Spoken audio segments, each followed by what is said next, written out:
পথে অবিচল থেকে আমার মরণ যেন হয়। মায়ার নবী আবু বকরকে বুকের সাথে লাগাইয়া ডাক দিয়া বলে, আবু বকর, আমার আপন লোকগুলো আমাকে মক্কায় থাকতে দিল না, আমার মায়ের জন্মভূমিতে, আমার মায়ের ভূমিতে থাকতে দিল না। আমি আজকে খালি হাতে মক্কার জমিন থেকে বিদায় নিয়ে চলে যাই। আবু বকর, তোমাকে দেওয়ার মতন আমার কিছু নাই। তুমি আজকে যে দৃষ্টান্ত রেখেছ, আমি আল্লাহর কাছে দোয়া করি, তোমার হিজরতটা মক্কা থেকে মদিনা পর্যন্ত না, আল্লাহ যেন তোমার এই হিজরতটা মক্কা থেকে জান্নাত পর্যন্ত করে দেয়। সুবহানাল্লাহ। ইমামুল আউয়ালিন ওয়াল আখিরিন ফাখরে সাদাকা রাহমাতাল লিল আলামিন। কেমন সাহাবী ছিলেন? জান্নাতি 10 জন সাহাবীর ভিতরে একজন সাহাবী ছিলেন আবু বকর। ওই আবু বকর কত ঈমানওয়ালা তাকওয়াওয়ালা ব্যক্তি ছিলেন। মসজিদে যাইতেন, নামাজ পড়তেন, মাঝে মাঝে প্রতিদিন কান্নার আওয়াজ শোনা যেত। আমার মায়ের নবী একটা রজনীতে হঠাৎ করে ঘুম ভেঙে যায়। কিসের কারণে কান্নার আওয়াজ শোনা যায়? হঠাৎ করে নবী আমার মসজিদে নববীর কিনারায় যাইয়া দেখে কেউ তো কাঁদে না, একজন কাঁদে। সে হলো আমার আবু বকর। কে? আবু বকর কান্না করে। ও আবু বকর, কেন কান্না করো? আবু বকর ডাক দিয়ে বলে, নবী আমার, আমি যখন রাতের বেলায় ঘুমাইতে যাই, ওরা ওই আয়াত আমার ঘুমটা কেড়ে নেয়। ওই আয়াতটার কারণে আমি আবু বকর ঘুমাইতে পারি না। মায়ার নবী ডাক দিয়া বলে, ও আবু বকর, কোন আয়াতের কারণে আপনি ঘুমাইতে পারেন না? আবু বকর বলেন, আল্লাহ যে বলেছে,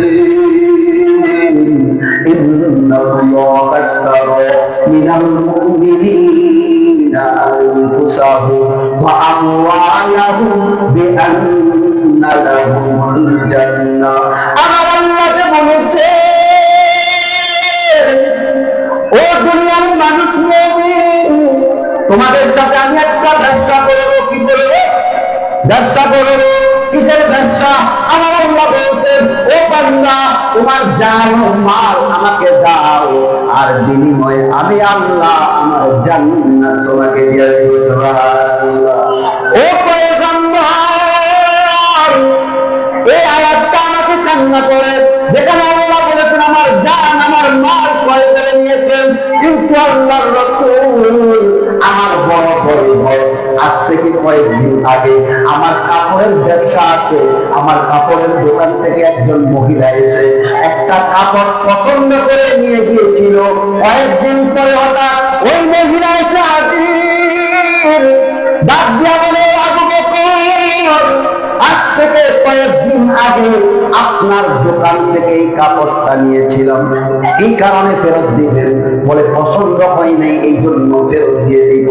আবু বকর ডাক দিয়া বলে, ও মায়ার নবী, যে আল্লাহ আমাকে জান্নাত দিয়েছে, যে আল্লাহ দুনিয়াতে আমাকে জান্নাতের সার্টিফিকেট দিয়া দিয়েছে, ওই আল্লাহ যদি ঠিক ওই মহিলার মতন যদি আমাকে ডাক দিয়া বলে, ও আবু বকর,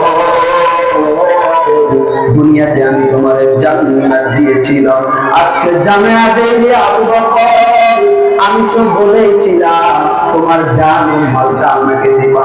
জান ও মালটা যদি পিওর না হয়, আমি আল্লাহ তোমার জান্নাত কেড়ে নিব আর তোমাকে জাহান্নামে পাঠাইয়া দিব।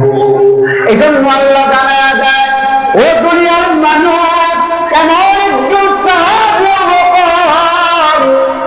আমার আল্লাহ স্বয়ং আবু বকর সম্পর্কে সাক্ষী দিয়েছিল।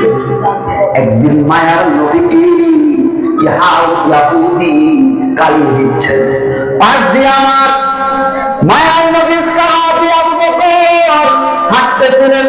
হঠাৎ করে ইহুদি আবু বকরকে দেখিয়া আরো গালির পাওয়ার বাড়িয়ে দিলেন। কেন? মায়ার নবীকে যদি গালি দেয়, আবু বকর আমার উপর চলে বসবে আর আমাকে আঘাত মুহাম্মদের দরবারে গিয়া বলবো তোমার সাহাবী আবু বকর আমাকে আঘাত করেছে, মিথ্যা কথা বলে আবু বকরকে আমি লাঞ্ছনা দিব।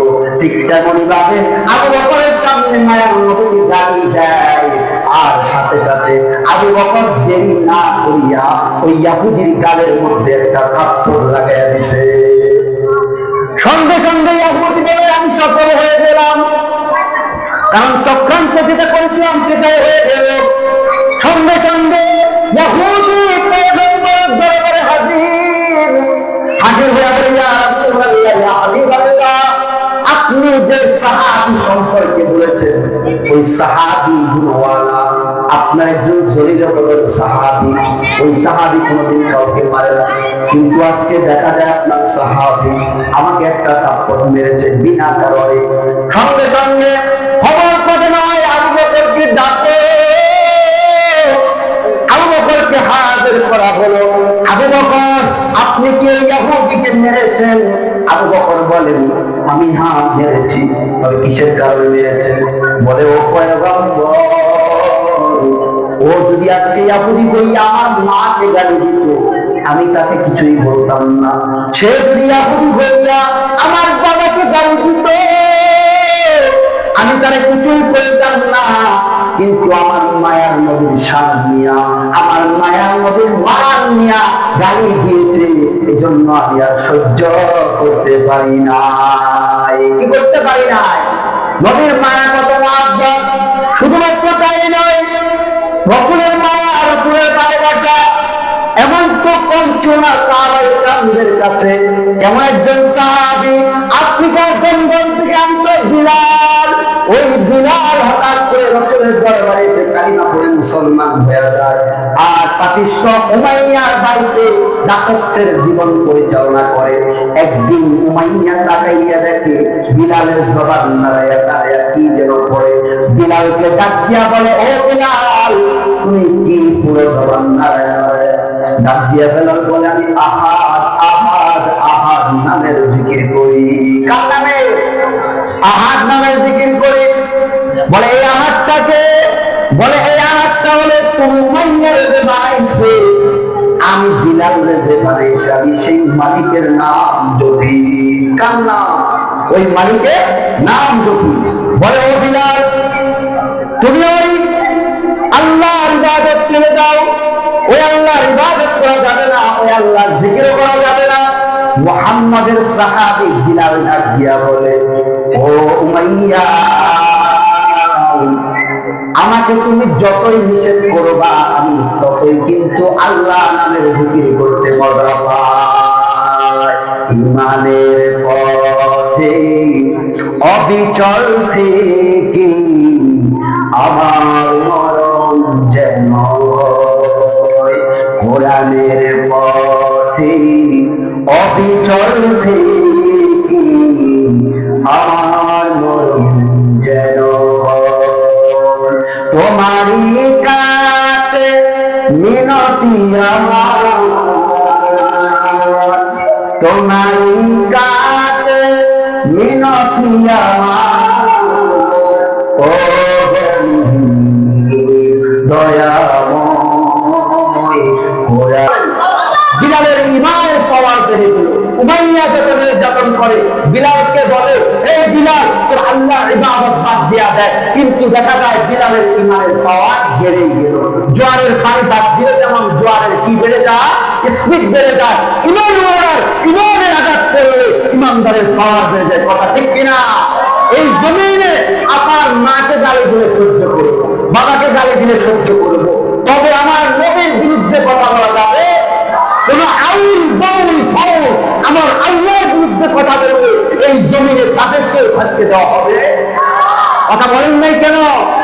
নবীর পরে নবী নাই সংসদে, কথা বলে না কেন? নবীর পরে নবী নাই সংসদে আইন চাই। যাদের নবী ভালো লাগে না, আল্লাহ ভালো লাগে না, দাদার দেশের পেট খোলা আছে, দাদার দেশে চলে যাও, কোথায় চলে যাও? ও দেশ কাদের? কথা বলেন না কেন? এদেশ মুসলমানদের, এদেশ কাদের? রাজত্ব করবে কারা? মুসলমানরা। তোমরা হিন্দু বৌদ্ধ জামায়া করে থাকবা, শ্বশুর বাড়িকে নিজের বাড়ি মনে করবা, জামায়াতের কাজটা কোনো কথা বলবো, তবে মুসলমানদের কোরআনের বিরুদ্ধে কথা বলবা। কথা বলেন না কেন? কোন বাউল যদি বলে কোরআনের ভিতরে আল্লাহ কি বলছে এটা বুঝি না, আরো একটা আউল বাউল। বাউল শব্দের অর্থ যারা গ্রামার পড়েন ডিকশনারিতে দেখবেন, বাউল শব্দের অর্থ হলো আপনার উন্মাদ। কথা বলেন না কেন? বাউল শব্দ অর্থ কি? উন্মাদ। উন্মাদ অর্থ কি? পাগল। পাগল মাজনুন। কোন পাগল কোরআন বুঝতে পারে না, তুমি পাগল, পাগলের হালতে থাকো, কোরআন বুঝতে যাইবা। কথা বলেন না কেন? বাউলের জন্য তারা যদি বলে রব্বিন নাস মালিকিন নাস ইলাহিন নাস, নাউযুবিল্লাহ মিন যালিক, কোরআন আল্লাহ নাসকে বলছে। বাউলদের বুঝার মতো সেই ক্ষমতা নাই, কারণ বুঝতে হলে মাদ্রাসায় যাইতে হবে, আলেমের কাছে যাইতে হবে। যে দেশে আলেম নেতৃত্ব দেবে না, সে দেশে এরকম আউল বাউল ফল জন্মাবে। কথা ঠিক না? এজন্য কাদেরকে মূল্যায়ন করতে হবে? আলেম ওলামায়ে কেরামদেরকে মূল্যায়ন করতে হবে। মাদ্রাসার ছাত্র দিবেন, নিজের ছেলেকে মানুষ করবেন, একমাত্র কোরআন শিক্ষাই হলো আদর্শের শিক্ষা। আমি বলবো না ভাই আমাকে 5 মিনিট সময় দিন, বসেন। আপনাদের কষ্ট হচ্ছে, কষ্ট হচ্ছে। আরে ভাই মসজিদের মিম্বারে তো সবসময় ওয়াজ হয়, কথা বলেন নাই? ওয়াজ তো কম হয় না, কিন্তু আসর করে না। কেউ কি করে না? আসর করে না। একটা ঘটনা বলি। এক মায়ের সন্তান শিশু বাচ্চা অসুস্থ হয়েছে। কি হয়েছে? প্রচন্ড জ্বর। প্রচন্ড জ্বর। জ্বর হওয়ার কারণে ছেলে খানা খায় না, কিছু খায় না। ডাক্তার সাহেবের কাছে নিল। ডাক্তার সাহেব বলল এই ঔষধগুলা 3 বেলায় 3টা খাওয়াই দিবেন। কয় বেলায় কয়টা? তবে ওষুধগুলা বেশি তিতা। বুঝেন নাই মনে হয়? জ্বরের ওষুধগুলো একটু তিতা ছিল। সন্তানের কাছে নিলে সন্তান খায় না। হঠাৎ করে বাবার কাছে ফোন করে বলল, এই সন্তানের বাবা আসার সময় হাজের মিষ্টি নিয়ে আইছো। কিসের মিষ্টি? কিসের কারণে? আপনার সন্তানের জন্য। আপনার সন্তানকে মিষ্টির ভিতরে একটা করে জ্বরের ঔষধ দিয়া দিব, সে খেয়ে ফেলবে। ঠিক মিষ্টি নিয়ে আসলো, আম্মা জান বুদ্ধি কইরা হ্যাঁ মিষ্টির ভিতরে কি ঢুকাইয়া দিছে? জ্বরের ঔষধ দিয়া দিছে।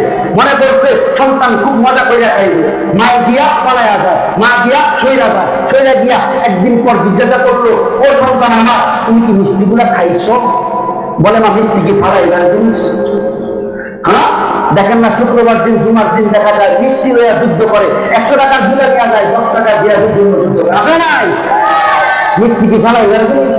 আম্মা আপনি কি বোকা হইবেন নাকি? আমি মিষ্টি ফালাইয়া দিলাম। আপনি কি বোকা হয়েছেন? মিষ্টি কি ফালাই মানুষে? ফালাই না, মিষ্টি ফালাই না। তবে আম্মা জান মিষ্টি যেমন ফালাই নাই, ঠিক একথাও ঠিক মিষ্টির ভিতরে বোটা ছিল, সেই বোটাটা ফালাই দিচ্ছে।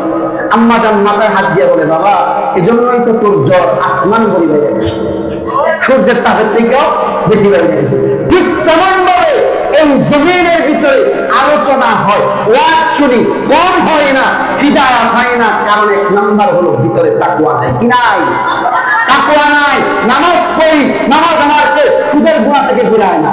রোজা রাখি, রোজা রাখা ঘুষ খায়। আছে না নাই? রোজার সময় ঘুষখোররা ঘুষখোরের একটা প্রচেষ্টা এবং প্র্যাকটিক্যাল দিকে রয়েছে। কি কয়? ঘুষখোররা বলে যে ঘুষ হচ্ছে হারাম। ঘুষ কি? তবে আমার হাতে দিও না, দয়ারের ভিতরে ঢুকে যাও। হাতের ভিতরে তাসবিহ। আছে না নাই এমন চিন্তা? অথচ হালাল হালাল, হারাম হারাম কোরআনে স্পষ্ট আছে না নাই? কোরআনের বিধিবিধান আছে না নাই? আর এটা তুমি বুঝো না, তুমি মানো না, যার কারণে তোমাকে আল্লাহ নিজে বলছেন এই জমিনের ভিতরে অধিকাংশ মানুষ এবং জিন্নাতরা কোথায় যাবে? তারা কারা? যাদেরকে আমি চোখ দিয়েছি, চোখ দিয়ে আমি যা দেখতে বলেছি সেটা দেখে। কথা বলেন না কেন? চোখ দিয়েছি, চোখ দিয়ে ভালো জিনিস দেখে না। নটকাটির গান ভালো লাগে, নাচতে ভালো লাগে, তুমি বাউল হইয়া মহিলাদেরকে নিয়া নাচানাচি করতে ভালো লাগে, কোরআন ভালো লাগে না। হ্যাঁ 2 নাম্বার, যাদেরকে আমি আল্লাহ কান দিয়েছি, কান দ্বারায় ভালো জিনিস শুনে না, কোরআনের ওয়াজ শুনে না, ওয়াজ ভালো লাগে না। এখন একটা নাম আছে না? আছে না? আজকে এখানে খুব ভালো লাগলো। কোরআনের মাহফিলে দেখা যাচ্ছে সভাপতি আলেম বলছে। কি হয়েছে? অনেক মাহফিলের ভিতরে দেখা যায় সভাপতি বানায় দেয় কাদের দোকান। আমরা তোমার উত্তরবঙ্গে বেশি আমার মাহফিল দেখা যায় চেয়ারম্যান নেতা খেতা যিনি আলহামদুলিল্লাহ করেন না, নামাজ পড়ে না। আরে ভাই যে সুদের গুনাহ মানে না, সুদ খায়, ঘুষ খায়, তাকে যদি মসজিদে ঢুকান, মসজিদের আমানত কখনো ঠিক থাকবে? কারণ ভিতরে কি নাই? ভিতরে কি নাই? তাকওয়া নাই। এজন্য দেখে শুনে দিবেন, যাকে সভাপতি বানাবেন সে যেন 5 ওয়াক্ত নামাজ জামাতে পড়ে এবং ইমাম সাহেব না থাকে, সে যেন জামাতে নামাজ পড়াইতে পারে, এমন ব্যক্তিকে সভাপতি পাবেন। কথা ঠিক না? কোরআন পড়তে পারে না, আলহামদুলিল্লাহ পারে না, এমন ব্যক্তি মসজিদের সভাপতি, এমন ব্যক্তি দেশের রাজনীতি, এমন ব্যক্তি ওয়াজের মাহফিলের তাফসীরের সভাপতি। তাফসীরুল কোরআন তো পড়তে পারে না, তাফসীরুল কিসিরুল শব্দ উচ্চারণ করতে পারে সে সভাপতি। আল্লাহ আমাদের সবাইকে হিদায়াত দান করুক, বাংলাদেশটাকে আল্লাহ রাব্বুল আলামিন মুমিন মুসলমানের জন্য কবুল করুক, যেদিন কাফেরদেরকে আল্লাহ হিদায়াত দান করুক। হিদায়াত যদি না থাকে, যারা আল্লাহর বিরুদ্ধে রাসূলের বিরুদ্ধে কথা বলে তাদেরকে আল্লাহ ধ্বংস করে দেবে। দেখেন না, আপনি পারতেছি না, বনি ইসরাইলের জন্য রাসূল তো কম দোয়া করেন না, মুসা নবী কম দোয়া করছিল, কিন্তু এত খেলার খেলা, এত চালাক মানতে আছে। আসে নাই আবু জাহেল মার কালো এখন আসে নাই, তার বংশধর এখন